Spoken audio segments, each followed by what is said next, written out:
चलिए हम देखते हैं प्रश्नावली 4.2 के सवाल दिया गया है 2 और 14। ठीक है, 2 और 14 से होकर जाने वाली दो रेखाओं का समीकरण लिखिए जो इस प्रकार और कितनी रेखाएं खींची जा सकती हैं। ठीक है, तो मान लीजिए पहले तो हमको दिया है अनिवार्य रूप से दो रेखा, तो हम खींचेंगे इन बिंदुओं से, लेकिन और भी कितनी रेखा हम खींच सकते हैं ये हमको समझना है।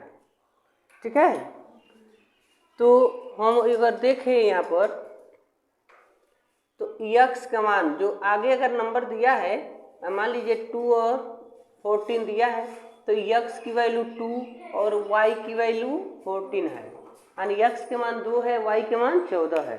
तो ये दोनों तो सेम है नहीं, यानी x y के बराबर नहीं है। ठीक है, अगर देखो अब उसके चक्कर में नहीं पड़ना है, ढेर ही नहीं देखो कि हम समीकरण कैसे बनाएं। बहुत आसान तरीका है, पहले समीकरण हम बनाना सिखा दे रहे हैं। दो समीकरण हमको लिखना है, तो बिना किसी से पूछे लिखना है तुमको। देखो x और y है ना, कई बार तुम रैखिक समीकरण लिखते हो तो ये बताया गया रैखिक समीकरण को ax plus b y plus c equal to 0 होना चाहिए। दो चर में रैखिक समीकरण ये होता है, तो हो सकता है कि एक के स्थान पर कुछ न हो, यानी x प्लस वाई आप प्लस 1 हो सकता है, या 1 सी के स्थान पर कोई नंबर नहीं हो सकता है, बराबर 0 लिख सकते हैं, यानी तभी तो एक समीकरण हो गया। यानी x y को जोड़े हैं तो समीकरण है ना, समीकरण बन जाएगा रैखिक समीकरण। तो उसी प्रकार x के मान दिया है 14 और x के मान 2 और y के मान 14 दिया है। हम ही करते हैं कि यदि कि x और y को जोड़ ले, x प्लस y, तो देखो इसमें दिया है x, यहाँ बराबर के पहले है y, तो x को y से जोड़ लिए, तो बराबर की साइड में देखो x के मान है 2 और y के मान है 14, तो इसको हम दोनों पक्ष को जोड़ लिए, यानी बराबर की साइड में x और y को जोड़ लिए, इस साइड में 2 और 14 को जोड़ लिए, तो क्या हो जाएगा x प्लस y बराबर 16। एक समीकरण हमको मिल गया। ठीक है, तो कह रहा है कि एक समीकरण और बताओ, एक और ही बताओ कि एक और ही कौन सा समीकरण कैसे लिख सकता है। ठीक है, तो एक और हम बता देंगे बिना किसी से पूछे। अगर हम ये दोनों को जोड़ सकते हैं, x और y को क्या कर दिए जी, जोड़ दिया, तो इसी प्रकार एक बार घटा लो, ऐसे लिख सकते हो x माइनस वाई, x में y को क्या कर दिए, घटा दिए। तो देखो जब इसको जोड़े थे, x को y के संग जोड़े थे, तो x प्लस वाई, तो बराबर वाला नंबर है जो था 2 और 14, यानी 2 और 14, तो 2 और 14 को भी तो जोड़े थे। अब हम कह रहे हैं कि ये दोनों को घटाएंगे, x में y को क्या कर दिए, घटा दिए, तो यही गाना है नंबर वाई यह लिखेंगे 2 और 14, लेकिन इसको क्या करेंगे, माइनस कर देंगे। तो यह क्या हो गया, x माइनस वाई, आई घटा दो तो माइनस 12। ठीक है, या इसको इधर लिख सकते हो x माइनस वाई, इधर आ जाएगा तो प्लस 12 बराबर 0। तो यह दूसरा समीकरण बन गया है आपका। प्रश्न कह रहा था कि दो समीकरण बनाइएगा इन बिंदुओं से, तो इस प्रकार हम दो समीकरण तो बना लिए, लेकिन एक बात और पूछा है कि इस प्रकार और कितनी रेखा खींची जा सकती है। तो बिंदु एक ही है, एक बिंदु से तो अनंत रेखा खींची जा सकती है। मान लो हम तुमको बिंदु यहाँ पर दे दें एक, तो यहाँ से कितनी रेखा तो खींच सकते हो, तो बहुत सारी रेखाएं, ऐसे बहुत सारी रेखा तुम खींच सकते हो। अभी इसके आगे आएगा हमारा लेसन 5वां यूक्लिड। ठीक है, यूक्लिड, तो यूक्लिड जी के जो प्रमेय हम पढ़ेंगे उसमें एक बिंदु से अनेक रेखा खींचने का प्रोसेस आएगा, जबकि दो बिंदुओं से केवल एक रेखा खींचते हैं। तो यहाँ पर जब पूछागा कि एक बिंदु से कितनी रेखाएं खींची जा सकती है, तो अनंत रेखा खींची जा सकती है। तो यहाँ पर प्रश्न कहा है कि अगर बिंदु 4 और 14 से होकर जाने वाली दो रेखा खींची है, तो हमने दो रेखा खींच दिया, इतना और इतना समीकरण बना दिया, और कहा है कि और ही कितना हम समीकरण बना सकते हैं, तो बहुत सारे समीकरण बना सकते हैं, यानी एक बिंदु से अनंत समीकरण बना सकते हैं, अनंत रेखा खींच सकते हैं। ठीक है, तो आप यहाँ पर कह देंगे बिंदु 2 और 14 से अनंत समीकरण लिखा जा सकता है या अनंत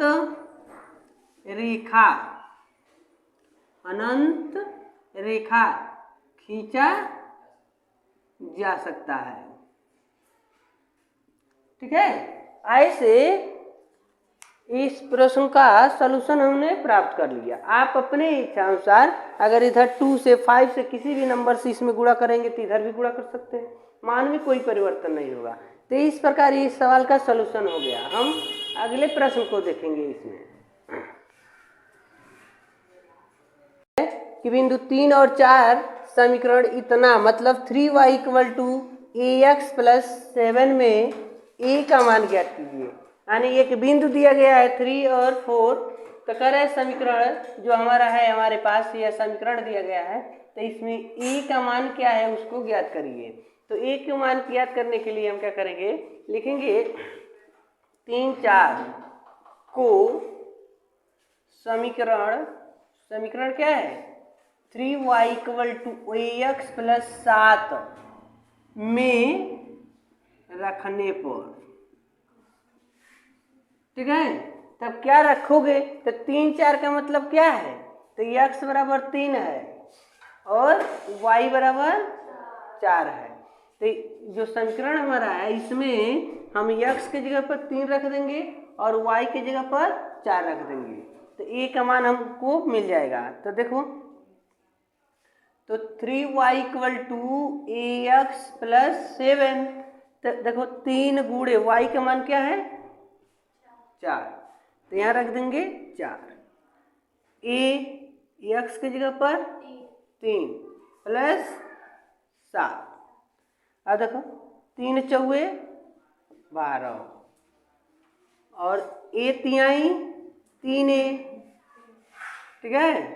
जब a के गुणा 3 में करोगे तो 3a + 7, ठीक है। अब देखो जो a का नंबर है, a वाले को एक साइड में रहने देंगे और जो एक कांस्टेंट नंबर है 12 और 7 एक साइड में कर लेंगे। तो 7 को इस पक्ष में ट्रांसफर कर देना है आपको, लिख देंगे 12 - 7 = 3a, मतलब 7 को इधर ट्रांसफर कर दिया गया। तो देखो घटा दिया जाए तो कितना बच जाएगा, 5 = 3a, या हम इसको पहले नोट कर देते हैं 3a = 5, a अब देखो ये 3 का करिए नीचे जाकर इनकरे में भाग दीजिए 5/3, तो ऐसे कुछ a का मान हमको मिल जाएगा। ठीक है, चलो लिख लो इसको।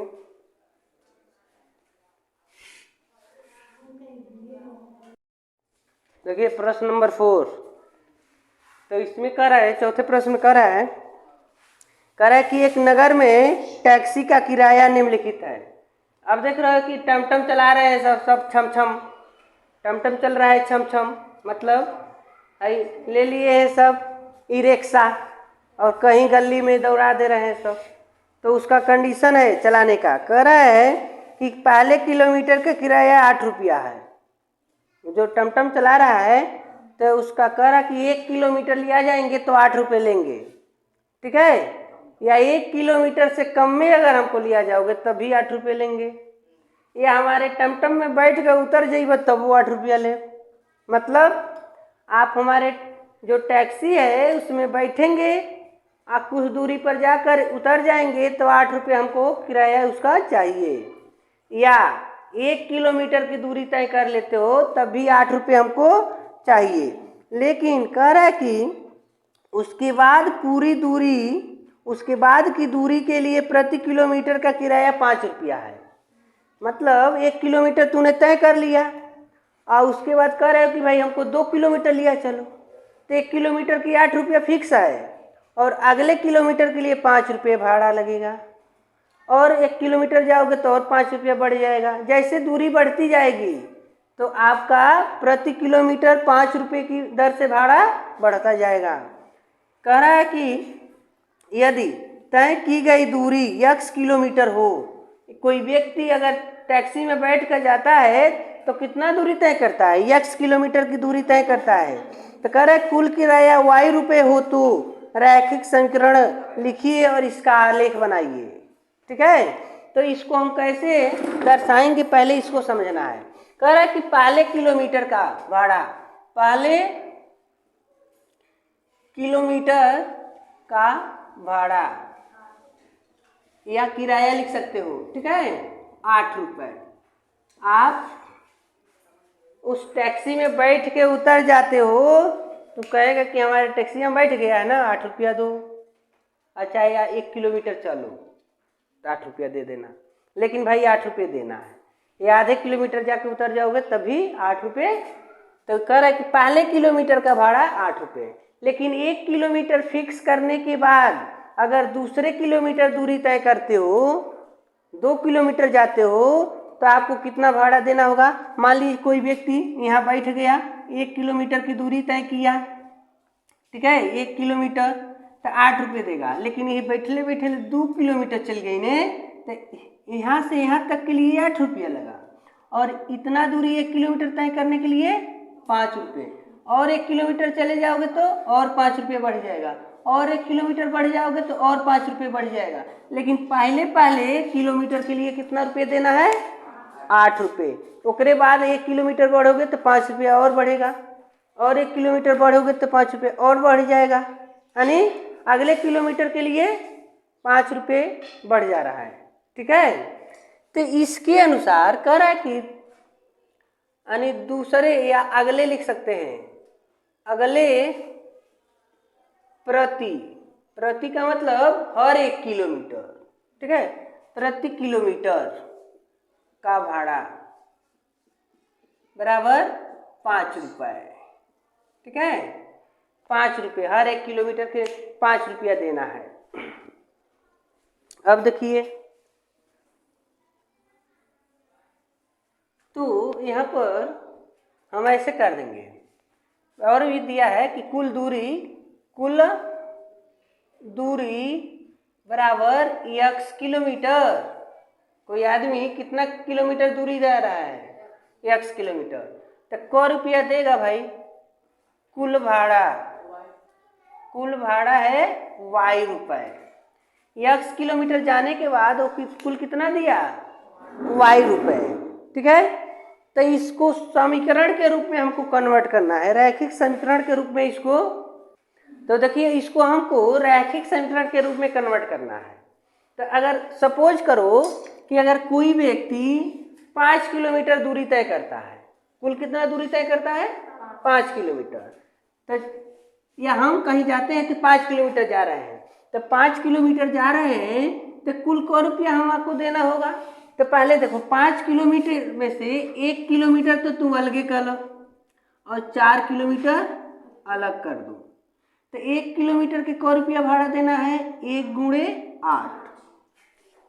कह रहे हैं ना कि पहले किलोमीटर का 8 रुपया है, तो 5 किलोमीटर हम टोटल दूरी तय किए, तो जिसमें से 1 किलोमीटर के 8 रुपये, तो 1 गुणे 8, और 4 किलोमीटर के क रुपया हुई। तो देखो, अगले किलोमीटर के लिए 5 रुपये देना है, तो हमें 4 किलोमीटर चल गए, तो 4 में हम 5 से गुणा कर देंगे, तो यहाँ 8 + 4 = 20, कुल कितना रुपया हो गए, 28 रुपये। इसी प्रकार प्रश्नानुसार कुल कितना दूरी तय किया है, यहाँ देखो x किलोमीटर, कुल दूरी है x किलोमीटर।